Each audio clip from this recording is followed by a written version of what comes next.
I was his favorite until his second son-in-law started living with him, and now I'm down with his sister. Hang on. This mic's slow now. Hey. He's got the quiet mic and a quiet voice because he's married to me. So you gotta listen up, people. No, Mike fixed it. So I'll be real quick. I do not talk nearly as much as my wife. Nobody does. That's true. Nobody does. But I have been very blessed to have Jim as a father-in-law. But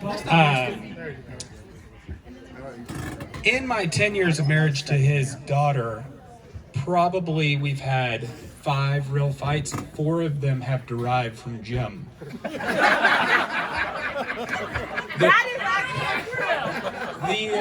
biggest fight we ever got in, a week after my first son was born, Jim convinced my wife to let me go to a poker game. Imagine that.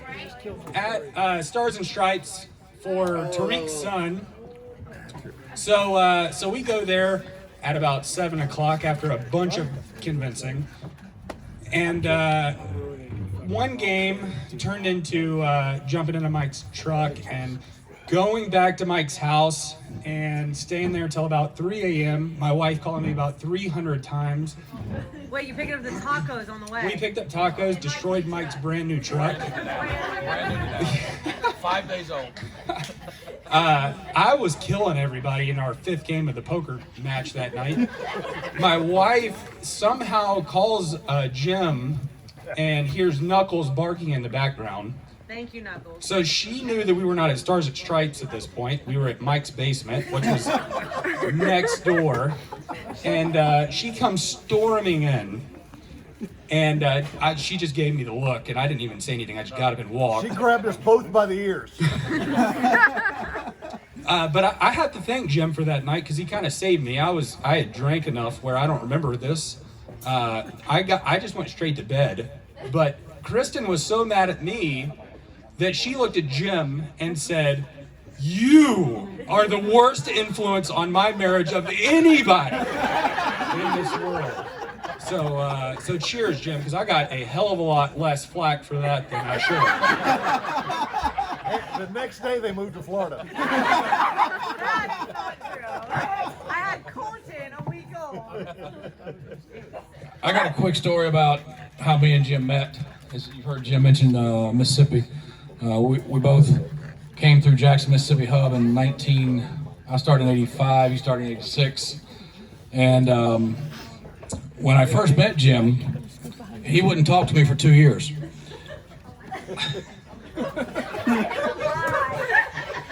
Seriously, wouldn't talk to me for 2 years. I eventually talked Jim into being my friend, and he's been my friend ever since.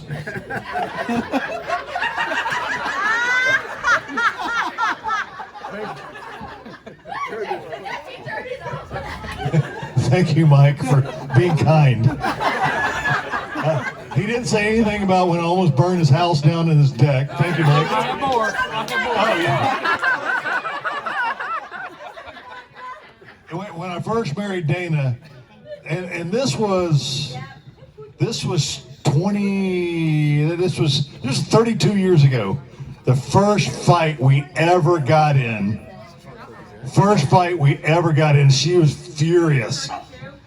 I was over at Mike's apartment in Jackson, Mississippi, playing poker all night. In the 80s. This was in the 80s. And she was furious. And that was 32 years ago. 35. Oh, God, it was longer. I can't remember. I don't even know how I got home. Some things never change.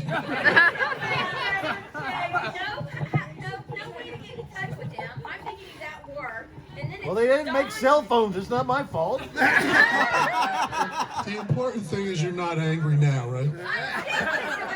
You're still bitter. You got to get it out. Come up here and punch him. It'll help. Go around. It's around this leg. Hey, okay. Look, I love Jim, right? I mean, he really is a great guy. But I have thought on occasion I hope I don't have to kill him.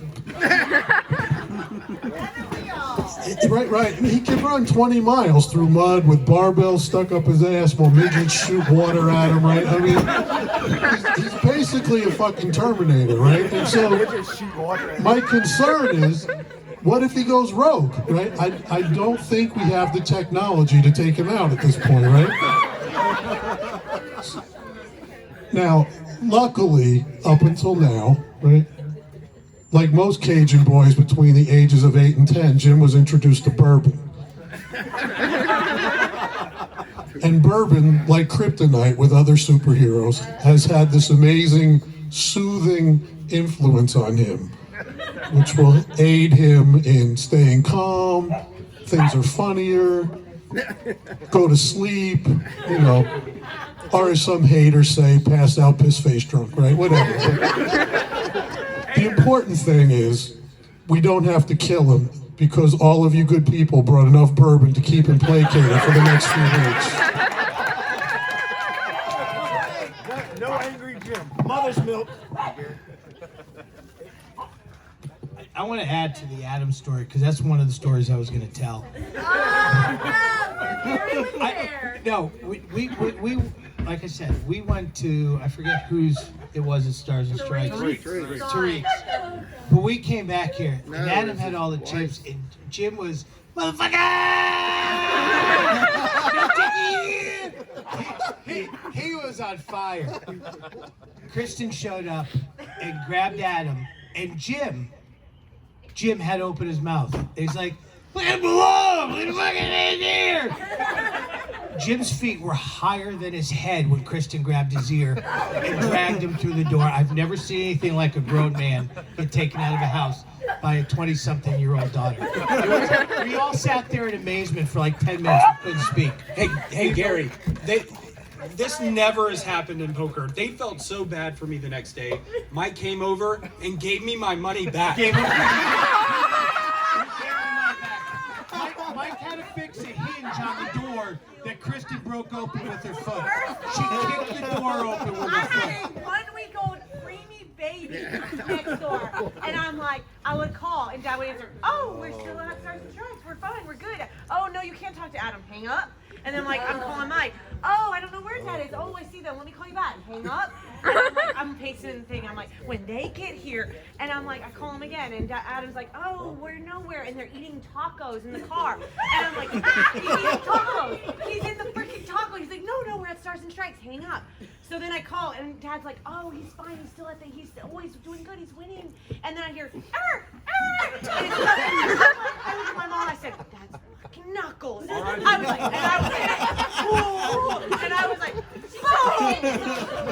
was like, you are the worst influence of anyone. Do you Gibson girls ever get over anything? Are we going to hear these same stories in 30 years about how you still want to kill your men? Come on. Yeah, it was a month later, and Kristen told her mom, you know, my father still hasn't apologized to me. No, okay, wait a second. Oh, shit. Oh, no. Here we go.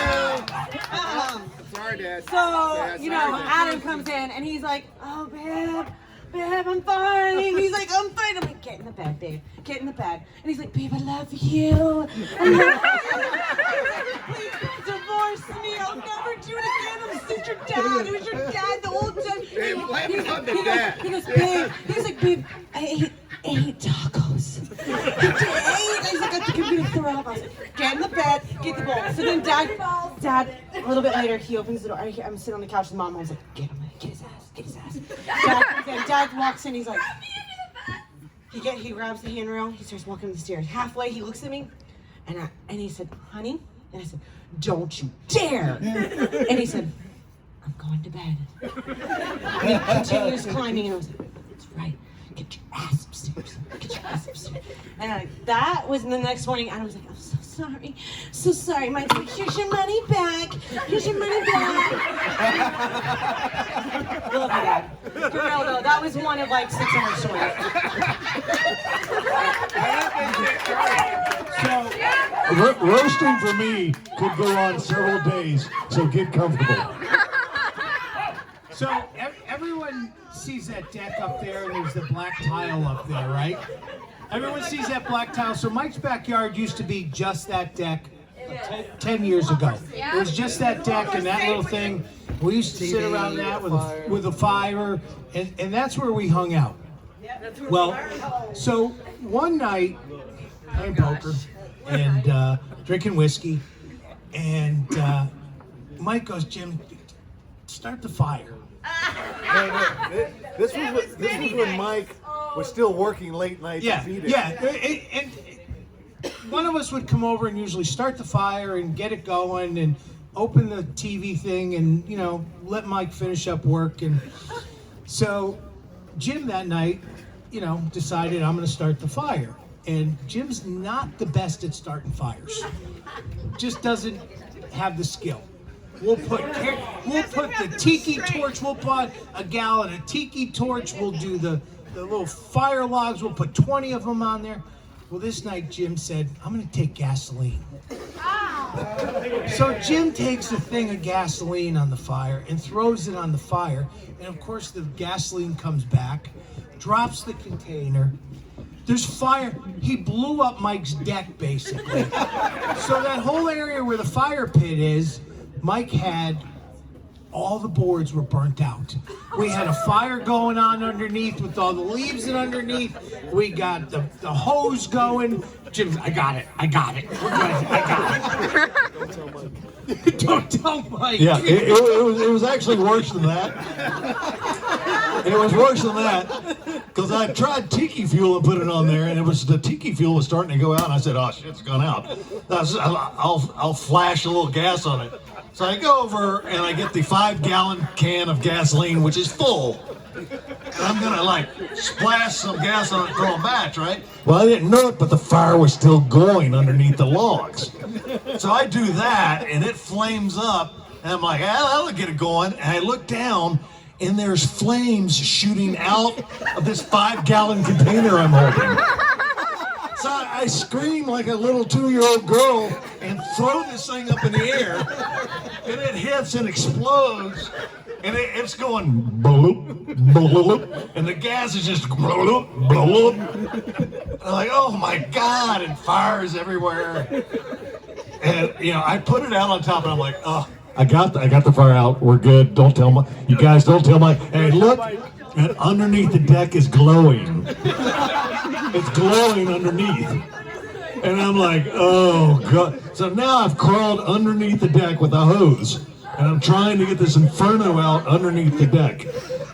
So by this time, you know, Gary, Greg Donaldson, a couple of people show up. I finally get the fire out. Everything smells like gas. And I go, guys, look, do not tell Mike. Do not tell Mike. Now I'm going to ask Mike to answer this.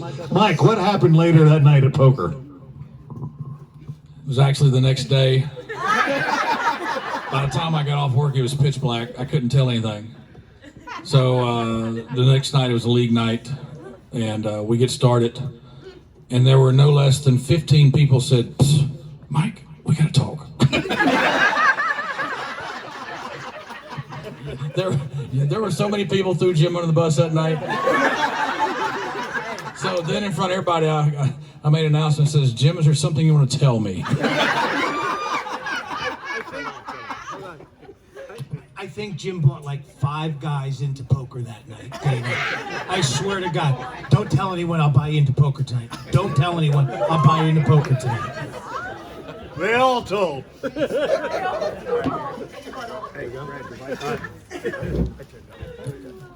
Okay, since I think I've known Mike for about 15 years, I think we all close to that. I think we all have very similar stories. So I'll switch gears a little bit. Actually, before I start that, I would be remiss if I didn't talk about how I got to know both Mike and Jim. We were doing the godly thing and going to church, and we were on our way back from church. This is 100% true. We're driving down Drew Campground, and we see smoke coming. My youngest said, there's a fire! I got the kids in the back. We got to do the godly thing and go save somebody, right? We go. We don't know where the smoke's coming. Coming all around. We finally get here. There are flames coming from that fence. Yes. Yes. Right? Yes. I'm like, is this really? I'm like, where are the fire trucks? So we get out of the car. We run in there. We got Dana. We got Jim, Mike, and like, where are the hoses? Get the hoses! I'm like, yeah, dude, get some water on here. We need some water. So, needless to say, it was a very fiery relationship from the beginning. Is that the first time you met them? Was Yeah, that? yeah, We yeah. didn't meet them. We just helped and laughed. Saved their lives. Well, the next It was day it was divine intervention when the Lord came to us, brought us together. Dennis rolled around on fire to put it out. It's unbelievable. We The always- gas line. I'm like, it's gonna explode. Let's go. Yeah. And then it became which we still have yet to define. Is it a whiskey club that plays poker or a poker club that drinks whiskey? We're not sure yet. A little bit of both. We're okay. A whole lot of both. So, as we have played poker, got lots of poker stores and stuff, you got to transition to something else in life, right? Well, what else do you got? I'm sure some golfers in the audience, I would say, here. And so Jim and I are talking over one night of poker. Hey, you play golf? Jim's like, hell yeah, I play golf. I'm like, okay. That's how I said it too. Great. So about a few days before we go play, Jim shows me something. He's like, I got this driver. You gotta check it out. And I'm like, he can afford anything, right? Mr. UPS director or whatever. He's like, you gotta check this out. So he goes, brings me to his garage. He shows me this, the hammer. I brought visual illustrations too. 400 yards claim. For those of you who don't know, Jim used to be a power lifter. So we figured out the great equalizer was on the tee box in Jim's mind. So we go to the golf course for the first time, Gary, me, and Jim, and I think it was Mike or whatever. Jim shows up with this bag of golf balls and proudly proclaims, dude, I just got 36 golf balls for like $10. You know? And I'm like, that was my first sign. I'm like, okay, I think we're different types of golfers, you know what I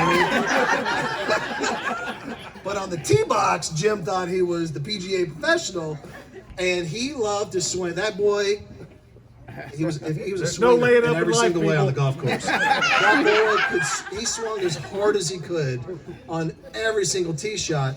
And I understand if you want to take a mulligan per 18. An extra shot, right? Jim proceeds to take at least 3 tee shots on every hole. Yeah. He had the intention of losing nearly every single ball. If you don't drive the green, it's not worth it. Yeah.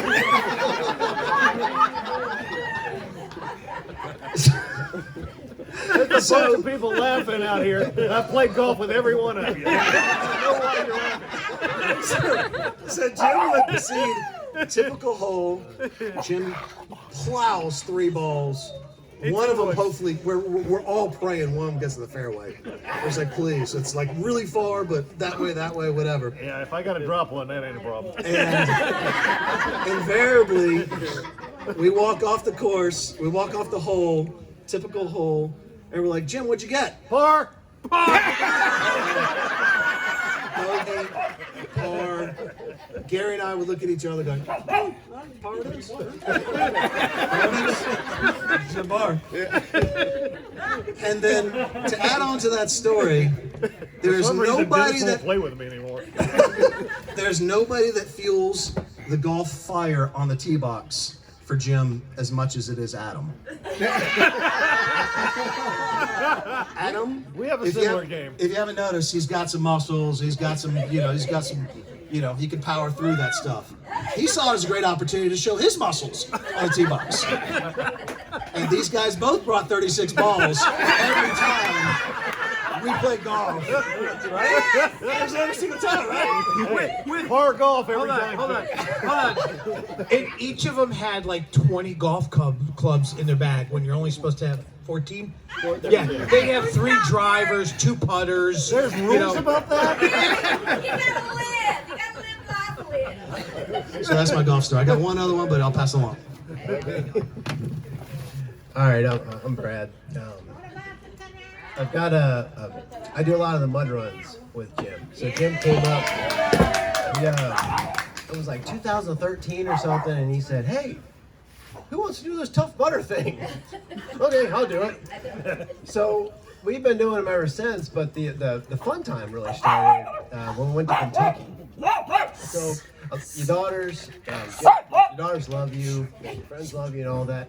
I'm in this weird in-between area, right? So I'm not like old enough to be like his peer, but I'm not young enough to be a son, but I'm somewhere in this no man's land, right? And it became like, We're almost the same age, Brad. there's a little difference. So we're in Kentucky. And we're doing the run there. It was a really nice run. They had this lake in the middle, so you just backstroke over it, whatever. But that was a lot of fun. And there's this guy there. He's like, 20. No, the guy was like in his 30s. He had his 18-year-old son there with him. He was real proud of his son. They're having a good time. And I was chatting him up. Jim was going to the restroom, whatever. And I was chatting me up. I was like, "Hey, it's nice you're here with your son." And this guy looks at me and says, "Hey, man, it's nice you can do this with your dad." True story. True story. I was like, "Yes, it is." He's really nice, he does a good job, and I'm just really trying to support him. So the rest of that run, I had to tell him, I kept my mouth shut for like about 10 minutes. He was giggling the whole time. Just giggling my ass off. Like, "Jim, I gotta tell you something." So I tell him that, and of course Jim owns it, right? So you all know him. He'll own anything. He doesn't embarrass about anything. So he owns up, and he's like just telling everybody from then on out, right? Yeah. Come on, son. From then on, so I'm his son at the Tough Mudders, right? Yeah, he's my son from then on. So a few months later, we go to Tennessee, right? And Jim, generous, you guys know how generous he is, right? So he's paying for the hotels. He's like, yeah, sleeping. We got beds, we got all this stuff. So he's like, "You sleep in the bed with me, Brad." All right. I guess I'm your son. I don't know. So, Dana, I feel sorry for you. Jim comes to underwear. Well, first of all, I had a speedo.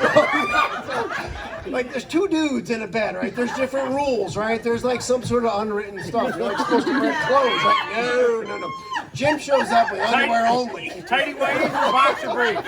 Hey, Brad. Like, what the hell? Hey, Brad. Tighty whities or boxer briefs? I did this. I don't remember. I just remember there's way too much skin. Hey, come on, guys. Brad's a good-looking guy. So Jim proceeds to, was shit-faced drunk. Had a lot of fun with the bourbon that night and all that. And this is how Jim slept that night. Wide open, I'm like this, on the side of the bed. So after all that, I took a sleeping bag and a mat. And he paid for all the hotels, but I slept on the floor. After that. So that's my story. He got up at 3:30 in the morning. True story. I think it's just fun. So I'm Aaron, and I live across the street from Jim. We've been there probably about 5 years, and for what I've seen from Jim is he takes everything to the extreme level. Well, so we normally see each other in the mailbox every day. He's like, "Yeah, I ran 10 to 20 miles a day." Where most people do 1 or 2. He might do 500 pull-ups a day, or he might rebuy 5 times in game 1. Before break. You never know where the motherfucker's gonna get up and quit. Nobody likes a quitter. But then, one of the, the most recent memories is he did that virtual mutter. What was that, November? So, there's a couple of us hanging out in this driveway, hanging out. It's a nice Saturday. So he tries to do 50 miles or something this day. where we're sitting in the driveway watching football, drinking beer, whatever, and Notre Dame. yeah. But anyway, he's doing, like 1 hour laps, doing good, and then it gets later on in the night, and so I think it was me, Hunter, and Kat that went and checked on him, because he was like over 2 hours on this lap. And he's on Macon Street, and we pull up, and he looks like fucking death. Like he's about to fucking fall over. He did. So anyway, it didn't take much to get him in the golf cart. He gets in the golf cart, because he's got some kind of tracker on him, so we got to finish his lap so he gets credit in the golf cart. And then we finally get back to the garage. He's sitting down. He's got blisters fucking everywhere. His nipples look like Pamela Anderson in 19. He is just fucking. He just can't take it no more. There's other things that were bad, but hopefully you don't. But anyway, he did 50, 60 miles that night or something, which is a long time, and so that goes a long ways with 35 years of UPS. So Yeah. I would have died that night if Aaron hadn't driven out there and picked me up. car, man. He was determined to finish, and we were like, give it up. But anyway, congrats, dude. Shit. So I'm gonna kind of take this in a different direction. So Mike told me about this the other days. Hey, we're gonna roast Jim and shit. Shit, what am I gonna say? So I started thinking about it. So I started thinking about what I was gonna say here, and I said, all these people up here have been saying kind of nice things and shit about Jim. How kind he is, how heartfelt he is, what a great dad he is. It's bullshit. So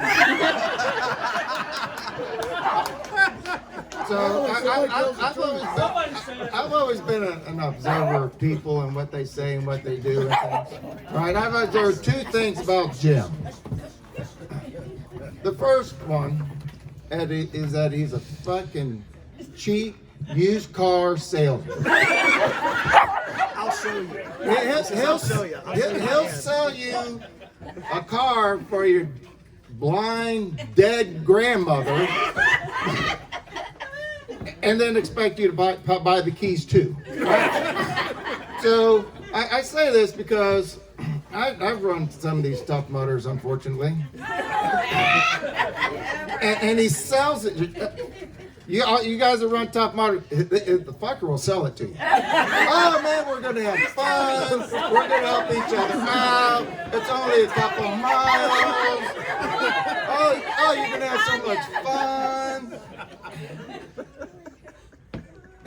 We're supposed to do it together, right? So the first thing you do, you climb, you get over the wall, you do all this motivational stuff. So I'm falling over the fucking wall, and so people are stepping on you and stuff. And Jim says, kneel down so I can step on you. And this is the very first one. There's only like 6 or 7 of us doing it, right? So we're together. It's together. We're together. First thing they do, soon, boom. I hate running. And they're taking off. You got Kristen there, you got Ryan there, and they're running like 8-minute miles, and I can barely run 20 minutes. So, just real short. So by the time I get done, they've already showered, got clothes on, and on their 4th beer. What the heck? I said, okay, so I'm kind of getting the hang of what's going on here. So he does it again to me. Oh, hey, this time, we got like 20 people. We get this free tent. We get all this amenities and stuff. So I look it up because I think this fucker's lying to me again. No, okay, all right, that's true. If you have 20 people or more in your group, you get off. All right. He said we had over 20. All right, I pay my $500. Yeah. All right. So I get there. How many people are there? 12. What the hell? I'm looking for. So, but this time I've kind of caught on because I was running a little bit more, but this time when I finished, they've only had 2 beers. So, but here's the crazy shit. He's got a crazy ass family. So we got Adam, we got Kristen, we got the Goodlows, we got the Reeds, and they're first of all, Kristen has a baby, runs a Tough Mudder without training, with the competitive group, and wins the shit. She went. I said, "What the hell's wrong with this?" But then she wants to run again with us. No, they're sick. They're sick. So we're running, right? We get to the stacks. The stacks are big, huge crate carrying things, right? You see them on the big cargo ships. They're like 4 or 5 high, right? We get there. There's that. Look at fucking Adam thinks he's doing an Olympic dive. He's doing flips, twists. And what the hell are you doing? Okay, this fucking thing is crazy. I can't do this no more. but anyway, so I'm still trying to save up money for the car keys. For the car he sold me, But so here's my second item, and this is kind of so. What I'd like everybody to do. If you're a friend of Jim's, please stand up. Please stand up. All right, so stand up. Well, I lost that bet. So I'm gonna tell you this. This is the second thing I noticed about Jim. Jim doesn't have friends. You're all family. That's right.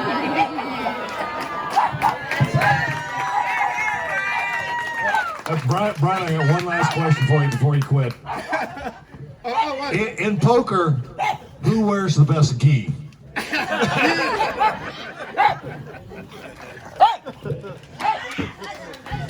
Okay, so Go ahead, Dave. let's just go ahead and get one thing out open. Jim really isn't the brightest bulb on the Christmas tree. Just want to say that. So about 2 years ago, he asked me to be part of a pit crew when he did one of the world's toughest mutters. Yeah. And that's where it really became apparent just how stupid this motherfucker is. This course, and you guys don't know Tough Mudders, it's a 5-mile loop in the middle of the woods, over hills, through rivers. Basically, the course designers tried to figure out the toughest way to run a 5-mile loop. To torture you. Exactly.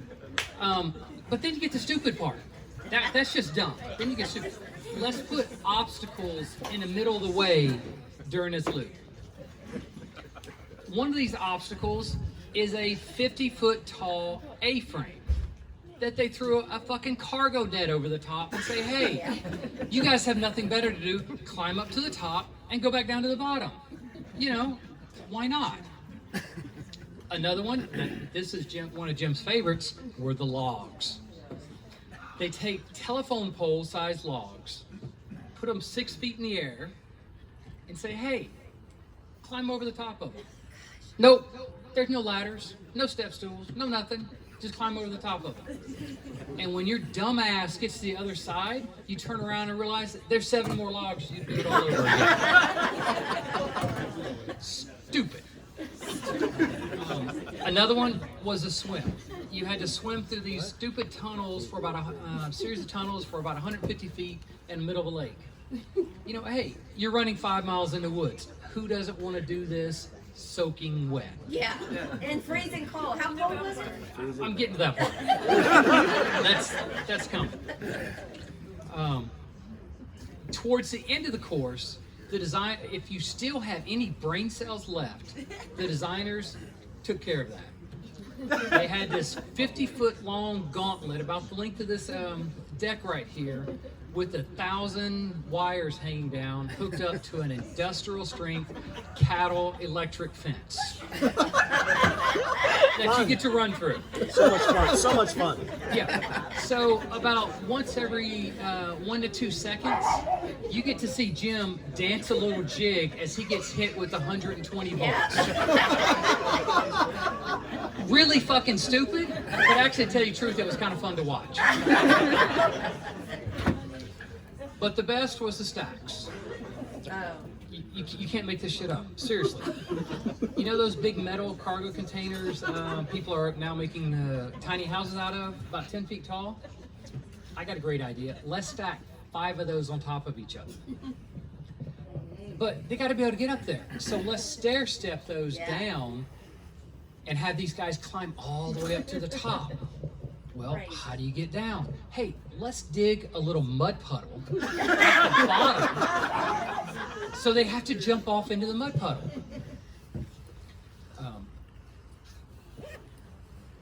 Of course, there's guys standing at the bottom, looking up at these idiots, going, "Yeah, you can do it, John!" And then as soon as they would, they'd turn to the guy, "Hey, do you really think they're stupid enough to do that?" Yes. Jim was fucking stupid enough to do that. Dave was there and he goes, "Come on, pussy, jump!" And then when you get to the end, you know, everybody pats each other on the back, tells what a great job you did, and then you all go home, right? No. This is the world's toughest mud. So when you get to the end, guess what? You get to do it again, and again, and again, and again, for 24 hours straight. This is truly stupid on a totally new level. That night, and I don't know if the guys who scheduled this knew this was coming, or it was just an extra special gift they decided to do. It got down to 15 degrees. A record, wasn't it? It was a record low. Yeah. And then I fell asleep in my car. So at the end of every lap, Jim would come through the pit crew. He would eat his Lunchable sandwiches, or Crustable sandwiches, and drink half a bottle of water. In the morning, scattered around our camp were all these empty bottles of water that were frozen solid. They froze during the middle of the night. But you know what? Jim did it. He never quit. The race started at noon on Saturday. He ran all day. He ran all night. He never stopped. When he'd come into the pits at night, seriously, he looked like something off The Walking Dead. He couldn't feel his feet. Hey, let me jump in really quick, because I was there as well. I ran it, right? I froze. I actually had hypothermia, right? So, I was there, I did it, but I froze after like 10 or 12 hours, right? So that night, only about 5% of the people that showed up stayed going. So it really was an incredible feat. So, I mean, 5%. Hey, right Brad. there. So The reason he finished, I realized this at the end because I had to strip Jim off. He was wearing a wetsuit and everything in between. I had to strip him down to nothing. And the reason that he made it is because he peed on that himself. I know that because when I stripped him, I had this mist of pee in my face. So I was as fresh as a daisy. Hey, and Dave knows everything because he was the only person ever to run a full lap. He ran the last lap with me. Yeah, He kept me going. So thanks for that, Dave. Like Brad said, he ran all night long. A ton of people dropped out, but not Jim. He's just that fucking stupid. Jim wanted. Jim wanted to do 10 laps, and for all of the tough mutters in here, it is a badge of honor to be able to do 50 miles during one of these 24-hour events.